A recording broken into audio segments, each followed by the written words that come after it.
जय हिंद दोस्तों, कैसे आप सब। उम्मीद करते हो अच्छे होंगे, स्वस्थ होंगे, मस्त होंगे।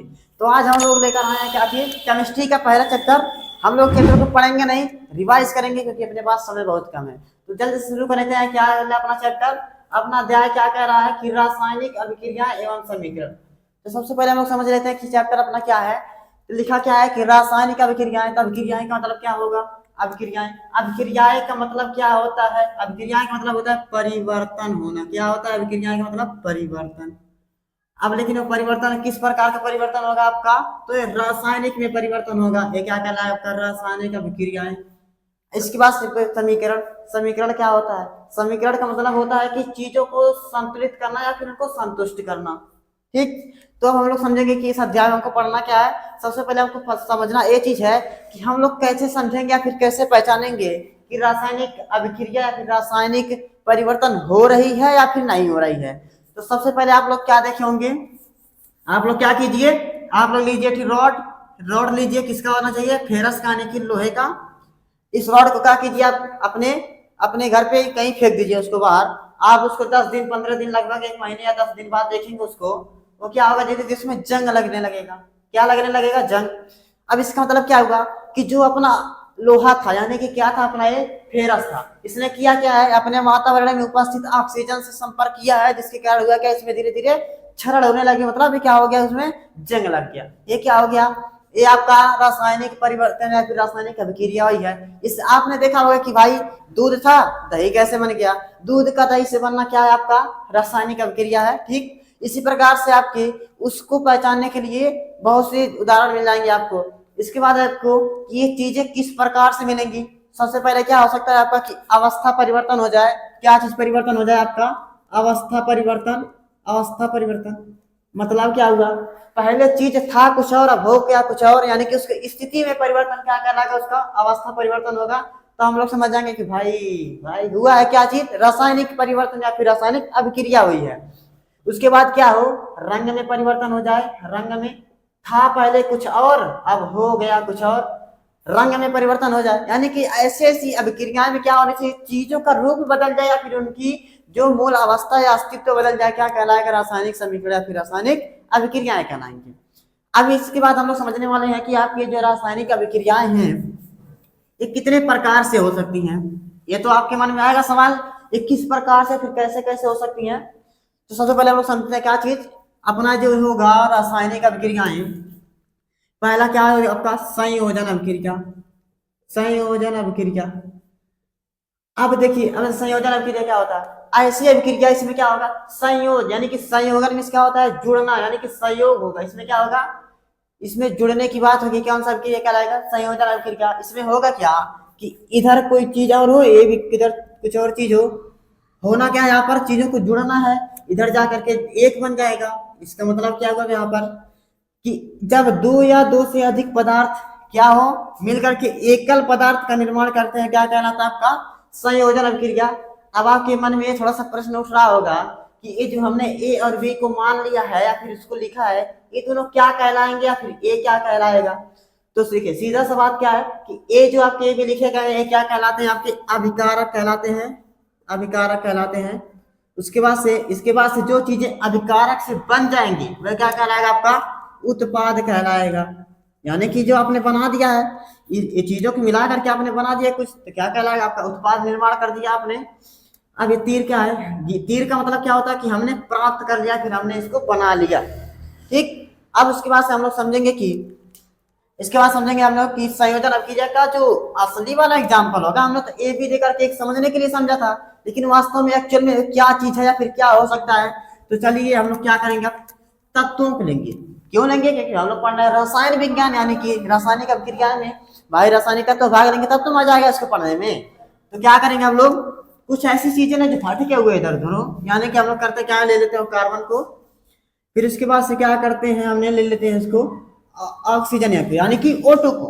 इसके बाद से अब क्या करेंगे इसमें, देखिए जब एक कार्बन है संपर्क करेगा किससे, ऑक्सीजन से, तो क्या बना लेगा यहाँ पर CO2 बन लेगा। यानी कि कार्बन और ऑक्सीजन मिलकर क्या बना देंगे, कार्बन डाइऑक्साइड बना देंगे। अब इसके बाद से आप यहाँ सोच रहे होंगे आप कि ये जो चीजें हमने 2 लिखा है या फिर यहाँ पर 2 लिखा है, ये चीजें क्या है, या फिर ये टू क्या आ रहा है, पर कार्बन अकेले क्यों आ रहा है? क्योंकि ये चीजें क्या होती हैं, इनकी कक्षाओं या फिर इनके कोष्टकों को पूर्ण करना होता है। आपने पढ़ा होगा कक्षा 9 में कि जो द्रव्यमान होता है ना ही इसको खत्म किया जा सकता है ना इसको उत्पन्न किया जा सकता है। अब इसका मतलब क्या होगा कि ना ही आप इसको खत्म कर सकते हैं ना ही नष्ट कर सकते हैं। ये चीजें क्या होंगी, ये चीजें केवल इनका रूप परिवर्तन आप कर सकते हैं। इसलिए क्या होता है, इनको संतुलित करना या फिर इनको बराबर करके लिखना बहुत ही महत्वपूर्ण होता है। अब इसके बाद से हम लोगों ने समझ लिया क्या चीज, संयोजन अभिक्रिया। इसके बाद से जैसे नाम बदलेगा वैसे काम बदल जाएगा। संयोजन था, इसके बाद आपका आता है दूसरा वियोजन अभिक्रिया। वियोजन अभिक्रिया, संयोजन मतलब था जुड़ना, वियोजन इसका हो जाएगा टूटना, यानी कि क्या होगा इसमें चीजें एक रहे या फिर अनेक रहे, लेकिन क्या होगा चीजें टूट जाएंगी। अब क्या होगा टूटने वाले में, आप ले लीजिए जैसे CO2 ही ले लीजिए, उधर कीजिए क्या हो जाएगा, C टूटेगा, O भी टूट जाएगा, C प्लस O2 में टूट जाएगा। आप ले लीजिए NaCl, सोडियम क्लोराइड आप लोग जानते ही हैं। इसके बाद से Na टूट जाएगा अलग, फिर उसके बाद से Cl टूट जाएगा अलग। इसके बाद से आप ले लीजिए H2, H2O, H2 टूट जाएगा प्लस O2 में टूट जाएगा। ये क्या है, आपकी वियोजन अभिक्रियाओं की उदाहरण है। ठीक, ये समझ में आ गया वियोजन अभिक्रिया क्या होता है। इसके बाद से बहुत ही शानदार अभिक्रिया आती है जिसका क्या नाम है, विस्थापन अभिक्रिया। कौन सी अभिक्रिया, विस्थापन अभिक्रिया। उस अभिक्रिया को समझने के लिए सबसे पहले हमें क्या समझना पड़ेगा कि सक्रियता श्रेणी क्या होता है, फिर उसके बारे में क्या है विस्थापन अभिक्रिया। देखिए ये जो आपका है क्या चीज, सक्रियता श्रेणी। इसमें क्या चीजें बताता है आपका सक्रियता। देखिए शब्द क्या लिखा है, सक्रिय, यानी कि इसमें कौन सक्रिय या फिर कौन एक्टिव है कौन इनएक्टिव है। इसमें क्या होगा, इस ऐसी चीजों ऐसे तत्वों को पढ़ेंगे जो किसकी कार्य करने की क्षमता अधिक है किसकी कम है। तो सबसे पहले क्या होता है, जो ऊपर वाली धातुएं होती हैं, ऊपर वाली ये सब क्या होती है, बहुत तेज क्रिया करेंगी, काम करेंगी बहुत तेज। इसके बाद से जो नीचे वाली है धीरे धीरे धीरे करेंगी। यानी कि जैसे आपने देखा क्या चीज, जो आपका एक फेरस होता है यानी कि लोहा, फेंक दीजिए आप कहीं बार, महीने 2 महीने के बाद क्या होगा, इसमें जंग लगने लगेगा। वहीं आप क्या कीजिए, सोने का फेंक दीजिए, जंग नहीं लगेगा। यहाँ से आपने क्या समझा कि ऊपर वाली जो चीजें होती हैं क्या करती हैं, बहुत तेज अभिक्रिया, और नीचे वाली बहुत तेज नहीं करती है। ऐसे हमें किसमें पढ़ना है, विस्थापन अभिक्रिया में। इसमें क्या होगा कि अधिक अभिक्रियाशील तत्व क्या करेंगे, कम वालों को हटा देंगे, फिर उसके स्थान से विस्थापित कर देंगे। अब हम लोग बनाएंगे क्या चीज, अपना उदाहरण एक। अब बना लीजिए आप लोग CuSO4 प्लस क्या कर लीजिए Na2। अब चलिए, अब देखिए सबसे पहले लिखा क्या गया है Cu इसमें कहाँ है, Cu इसमें कहाँ है, Cu यहाँ है। इसके बाद से Na2, Na कहाँ है, सोडियम हमारे यहाँ ऊपर है। अब आप यहाँ पर ये देखिए कि ये Cu ऊपर है, फिर नीचे कौन नीचे कौन ऊपर है, तो अपना देख रहे हम लोग Cu नीचे है, अपना सोडियम ऊपर है। तब ये इसको हटाएगा कि ये इसको हटाएगा, जाहिर सी बात है ऊपर वाला नीचे वाला को हटाता है, तो ये सोडियम क्या करेगा, इसको हटा देगा। यानी कि अब क्या बन जाएगा, Na2SO4, ये बना लेगा सोडियम सल्फेट। इसके बाद से क्या होगा, इसको तो भाई क्या है कि भाई अब आपका काम खत्म, Cu निकल जाएगा, फिर Cu को हटा देगा। ये अपना क्या था, विस्थापन अभिक्रिया था, यानी कि चीजों को हटा देने वाली अभिक्रिया। ऐसे ही आपको बताने के लिए प्रश्न पूछ सकता है कि क्या चीजें अभिक्रिया संभव है, क्या ये अभिक्रिया संभव है। इसके बाद से क्या हो जाएगा ऐसे।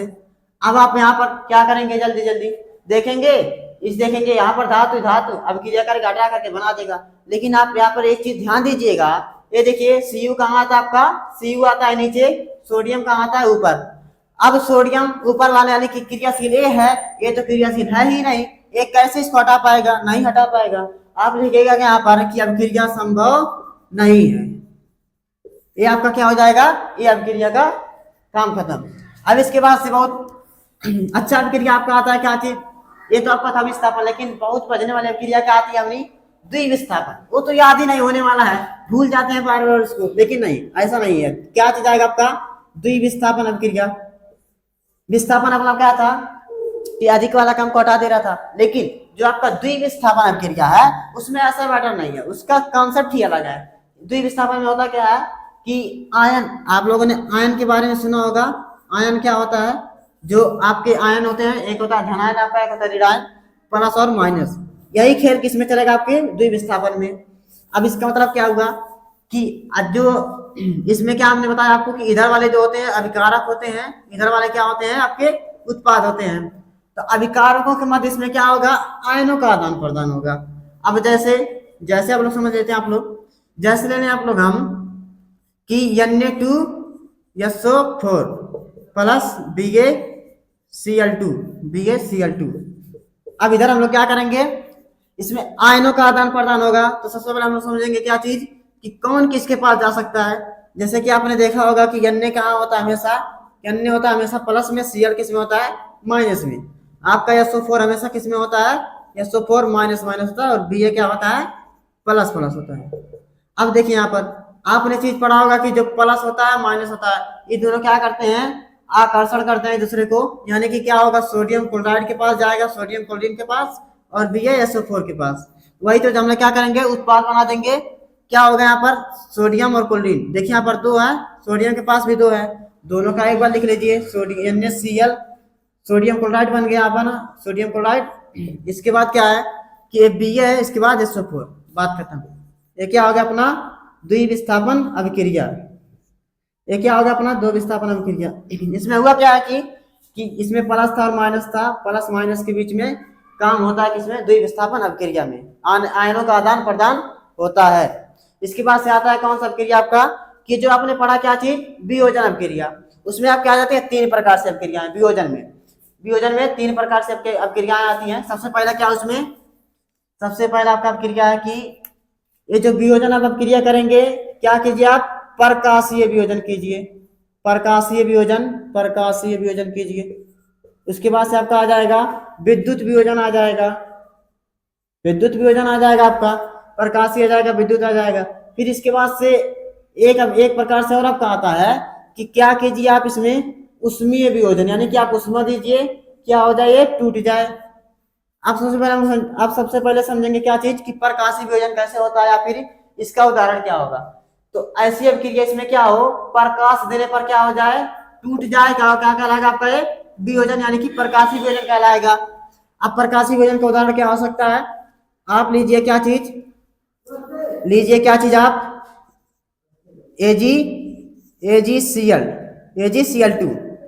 इसको तोड़ने के लिए आपको करना क्या पड़ेगा, यहाँ पर प्रकाश देना पड़ेगा, तब ये क्या होगा, टूटेगा आपका। ये क्या कहलाएगा आपका, यही कहलाएगा आपका प्रकाशीय वियोजन अभिक्रिया। इसके बाद से आता क्या चीज आपका, विद्युत वियोजन। आपने क्या चीज देखा होगा कि H2O क्या होता है, आपका जल होता है। इसको तोड़ने के लिए आपको क्या करना पड़ेगा, विद्युत देना पड़ेगा। यानी कि जब इसमें आप धारा प्रवाहित करेंगे तो ये क्या चीज होगा, H2O टूटेगा, किसमें, ये टूटेगा H2 में, ये टूटेगा O2 में। इसको क्या कीजिए आप 2 कर लीजिए, इसको भी 2 कर लीजिए, ये क्या हो जाएगा आपका संतुलित हो जाएगा। इसके बाद से आप क्या है कि उष्मीय वियोजन क्या होगा, उसमें क्या होगा, यानी कि इसमें हमको क्या करना पड़ेगा, उष्मा देंगे तभी क्या होगा, उसमें टूटेगा। तो सबसे पहले हम लोग इसका आसान सा तरीका लेंगे, क्या चीज, कैल्शियम कार्बोनेट। इसको क्या कहते हैं, इसको संगमरमर भी कहते हैं, चूना पत्थर भी कहते हैं। तो इसको आपको तोड़ने के लिए करना क्या पड़ेगा, उष्मा देना पड़ेगा। उष्मा देंगे तभी टूटेगा। क्या टूटेगा, CaO टूट जाएगा, यानी कि कैल्शियम ऑक्साइड। इसको क्या कहते हैं, बिना भुजा हुआ चूना या फिर कली चूना कहते हैं। इसके बाद से क्या होगा, यहाँ पर आपका CO2 यानी कि कार्बन डाइऑक्साइड बाहर निकल जाएगा। ये क्या था आपका कि वियोजन अभिक्रिया में उष्मा देने पर क्या हो रहा था, टूट रहा था, यानी कि क्या हो जाएगा आपका उष्मीय वियोजन अभिक्रिया। इसके बाद से आपका क्या बचा है आपके सिलेबस में, है क्या कि इसके बाद आपको पढ़ना है कि रेडॉक्स अभिक्रिया क्या होता है। रेडॉक्स अभिक्रिया बहुत तेज भूनने वाली अभिक्रिया है चीज कि रेडॉक्स क्या होता है, या फिर अपचयन या फिर उपचयन क्या होते हैं। सबसे पहले हम लोग क्या करेंगे, इसको देखिए क्या चीज है, एक तो आपका रेड दिया है, एक आपका ऑक्स दिया है। रेड का मतलब क्या हो जाएगा, आपका पूरा रिडक्शन हो जाएगा, रिडक्शन हो जाएगा। ऑक्सीडेशन का मतलब क्या हो जाएगा, ऑक्स का मतलब हो जाएगा ऑक्सीडेशन। रिडक्शन को हिंदी में क्या कहते हैं, आपका अपचयन कहते हैं, अपचयन। और ऑक्सीडेशन को हिंदी में क्या कहते हैं, उपचयन कहते हैं। अब यहीं पर बार बार भूलता हमको कि अपचयन में क्या होगा और उपचयन में क्या होगा, लेकिन नहीं, आज के बाद ऐसी बात नहीं होगी। अपचयन देखिए क्या लिखा है, पर यहाँ पे आ लिखा है, यानी कि क्या होगा, इसमें ऑक्सीजन की बात की जाएगी। लेकिन आ से ऑक्सीजन और आ से मतलब क्या समझ लीजिए आप, अल्प होगा। आ से ऑक्सीजन, आ से अल्प, ऑक्सीजन की अल्प हो, यानी कि ऑक्सीजन की कमी होगी। और जाहिर सी बात है जब ऑक्सीजन की कमी होगी तो हाइड्रोजन की वृद्धि होगी। यह क्या कहलाएगा? आपका अपचयन अभिक्रिया। अब जब इसमें ऑक्सीजन की कमी हुई है तो इसमें जाहिर सी बात ऑक्सीजन की वृद्धि होगी और हाइड्रोजन की कमी होगी। ये क्या कहलाएगा? आपका उपचयन अभिक्रिया। अब इसका उदाहरण क्या होगा? जैसे आप ले लीजिए Cu+H2O। इधर जाकर क्या होगा क्या कि ये जो Cu है ऑक्सीजन से संपर्क कर लेगा, यानी कि क्या बन जाएगा यहाँ पर CuO+H2O H2। अब यहीं पर क्या होगा आपको कि ये अभिक्रिया आप लेकर के पूछेगा कि निम्न अभिक्रिया में किसका अपचयन हुआ है या फिर किसका उपचयन हुआ है। यहीं पर कंफ्यूजन क्या होगा कि करेंगे क्या हम लोग, इसमें देखेंगे Cu था, इधर आकर के CuO हो गया, इसमें क्या है ऑक्सीजन नहीं है, क्या कर देंगे हम लोग अपचयन लगा देंगे। लेकिन नहीं, चीजें क्या हो जाएंगी? गलत हो जाएंगी। इसमें क्या है आपको इधर कुछ भी हो दिक्कत नहीं है, आपका उत्पाद जो बनाया आप उस पे जाइएगा।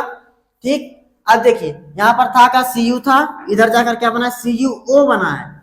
ऑक्सीजन बढ़ा कि नहीं बढ़ा है? जब ऑक्सीजन जुटता है यानी कि ऑक्सीजन बढ़ता है तो क्या होता है? आपका उपचयन होता है। उपचयन होता है, यहाँ पर लिखिएगा ऑक्सीजन की वृद्धि क्या कहलाएगा? आपका यहाँ पर उपचयन होगा। यहाँ पर देखिए यहाँ पर H2O था, ऑक्सीजन का है, ऑक्सीजन का हो गया कमी हो गई, इसके मतलब क्या हुआ? यहाँ पर अपचयन हुआ है, ऑक्सीजन अल्प हो गया या फिर ऑक्सीजन की कमी हुई है। ये क्या था? आपका रेडॉक्स अभिक्रिया था। इसके बाद से आपका क्या पूछेगा आपसे कि संक्षारण और विकृत गंधिता क्या होते हैं। संक्षारण और विकृत गंधिता, तो बारी बारी समझेंगे हम लोग। संक्षारण क्या होता है और विकृत गंधिता क्या होता है। विकृत गंधिता, अब देखिए ये जो आपका संक्षारण शब्द है, हमने पहले ही आपको बताया कि जब हम पहचानेंगे कैसे कि रासायनिक अभिक्रिया हुई है या फिर नहीं हुई है। तो देखिए हमने क्या बताया आपको, लोहे का रॉड लीजिए, आप उसको फेंक दीजिए, क्या होगा? धीरे धीरे क्या होगा? धीरे धीरे उसमें जंग लगने लगेगा। चलिए आपके पास, मेरे पास आपके लिए एक प्रश्न आया यहाँ पर कि आपने किया क्या है कि आपने रॉड को जब फेंक दिया है उसमें क्या हुआ? जंग लगने लगा है। तो आप लोग कमेंट में बताइए कि जब उसमें कील में या फिर रॉड में जंग लगेगा तो उसके भार में वृद्धि होगी या फिर कमी होगी या फिर कोई परिवर्तन नहीं होगा। आप लोग इसको बताएंगे कमेंट में, इसके बाद हम आपको इसका उत्तर बता देंगे। तो चलिए सबसे पहले हम लोग क्या समझे कि संक्षारण क्या होता है। संक्षारण में होगा क्या कि इनमें से कोई भी धातु हो, कोई भी धातु हो, एक करता क्या है? धातु करता क्या है? जब इसको क्या मिलेगा? नमी मिलेगी या फिर आर्द्रता मिलेगा, क्या करेगा? ये वायुमंडल में उपस्थित किससे? ऑक्सीजन से संपर्क कर लेगा, क्या हो जाएगा? धीरे धीरे संक्षारित होने लगेगा। संक्षारित का मतलब क्या होता है? धीरे धीरे गलने लगे, फिर खराब होने लगे, जकड़ने लगे, जंग लगने लगे, क्या हो जाएगा? वह धातु संक्षारित होने लगेगा। इस क्रिया को क्या कहते हैं? संक्षारण कहते हैं। इसके बाद से क्या है आपका कि विकृत गंधिता क्या होता है। तो सबसे पहले क्या समझिए आप लोग कि विकृति का मतलब क्या होगा। इतने का मतलब, विकृति का मतलब क्या होता है? खराब। विकृत का मतलब क्या होता है? खराब। गंध से तो आप लोग परिचित हैं, गंध में क्या होता है? उसका महक कैसा होगा। तो जब चीजों का खराब महक हो क्या कह रहा है? आपका विकृत गंधिता कह रहेगा। लेकिन यही चीजें आपके किताबी भाषा में क्या हो जाती है कि जब कोई तैलीय खाद्य पदार्थ क्या हो लंबे समय तक रखा जाए तो उसमें क्या हो जाती है? धीरे धीरे एक प्रकार से खराब गंध उत्पन्न हो जाती है। क्या कहलाता है? आपका विकृत गंधिता कहलाता है। अब चीजें बसती है यहाँ पर कि आपने बताया संक्षारण क्या था, विकृत गंधिता क्या था, लेकिन इन दोनों को बचाने का उपाय क्या है। तो सबसे पहले से क्या समझेंगे हम लोग कि संक्षारण को कैसे बचा सकते हैं। आप क्या कीजिए, जो आप लोहे का रॉड है इस पर क्या कर दीजिए, पहले नंबर तो आप पेंट कर दीजिए। पेंट क्यों किया जाता है? संक्षारित ना हो इसलिए। इसके बाद से आपका आता है यशद लेपन करने के लिए। यशद लेपन, इन सभी प्रक्रियाओं से आप क्या कर सकते हैं? संक्षारित होने से चीजों को बचा सकते हैं। इसके बाद जो आपका आता है विकृत गंधिता। विकृत गंधिता को कैसे बचाएं? विकृत गंधिता आपको पता है कि जब O2 के संपर्क में आती है चीजें तो क्या होने लगती है? खराब होने लगती हैं। इसलिए आपने देखा होगा कि जो कुरकुरे के या फिर जो चिप्स वाला पैकेट होते हैं उनमें ऑक्सीजन के अलावा क्या भरी जाती है? नाइट्रोजन गैस भरी जाती है। अब क्यों भरी जाती है? क्योंकि जो आपका ये है क्या चीज, ऑक्सीजन, इसकी अपेक्षा जो नाइट्रोजन है ये बहुत कम क्रियाशील होता है, इसको याद रखिएगा। यहीं पर गलती हम लोग क्या कर देते हैं लिखते समय कि जो नाइट्रोजन आपका है ऑक्सीजन से अधिक अभिक्रियाशील होता है, लेकिन नहीं, क्या होता है नाइट्रोजन आपका ऑक्सीजन की अपेक्षा कम अभिक्रियाशील होता है। इसलिए धीरे धीरे क्या करता है? आपको चीजों को बचाए रखता है। इस प्रकार क्या होती है आपके चैप्टर समाप्त। तब तक के लिए गुड बाय, टेक केयर।